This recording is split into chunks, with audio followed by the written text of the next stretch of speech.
Mushroom अळंबी रानभाजी Mhasala बाजारात दाखल। बाजारभावापेक्षा रानभाजी अळंबीचा म्हसळ्यात दर कमी। कोकणात पावसाळ्यात खूप आवडीने खाल्ली जाणारी अळंबी ही लोकप्रिय रानभाजी म्हणून प्रसिद्ध असून म्हसळा बाजारपेठेत दाखल झाली आहे। शहरात साधारणपणे उमललेली अळंबी आणि बटन अळंबी अशी प्रतवारी असत त्यांचे किमान दर 250 ते 1000 रुपये प्रति किलोवर असतो।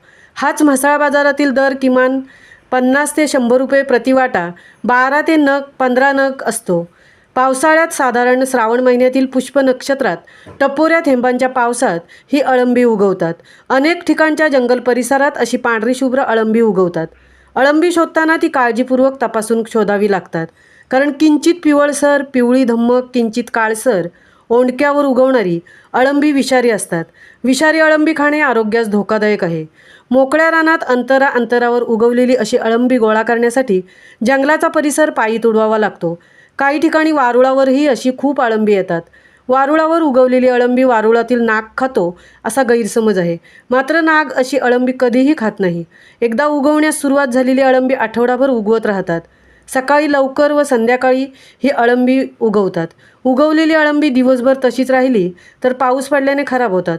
याशिवाय बारीक काळे भुंगे अशी अळंबी पोखरतात। सकाळी लवकर टोपीसारखी दिसणारी अळंबी नंतर पूर्ण उमलल्यावर छत्रीसारखी दिसतात। घरी आणलेली अळंबी पाण्यात धुवून स्वच्छ पुसून घेतल्यावर कापून त्याच्या फोडी करतात। कांदापातीची भाजी करण्यासाठी जी पद्धत वापरतो त्याच पद्धतीने अळंबी भाजी करतात।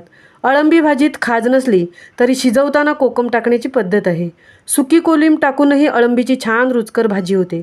लोखंडी तव्यावर शिजवलेली अळंबीची भाजी अधिक रुचकर लागते आणि म्हसळ्यातील डबेवाल्या छाया करडे उर्फ काकू यांनी महामुंबई जवळ बोलताना सांगितले, अळंबीच्या आहारात विशेष महत्त्व आहे। ताज्या घिंगरी बटण अळंबीमध्ये प्रथिने 2.78%, स्निग्ध पदार्थ 0.65%, कार्बोदके 5.2%, खनिजे 0.97%, तंतुमय पदार्थ 1.8%, 90%, त्याचबरोबर स्फुरद, कॅल्शियम, लोह, सोडियम इत्यादी घटकही उत्तम प्रमाणात असल्याचे कृषी महाविद्यालय पुणे येथील डॉक्टर सुभाषचंद्र शिंदे यांनी सांगितले आहे।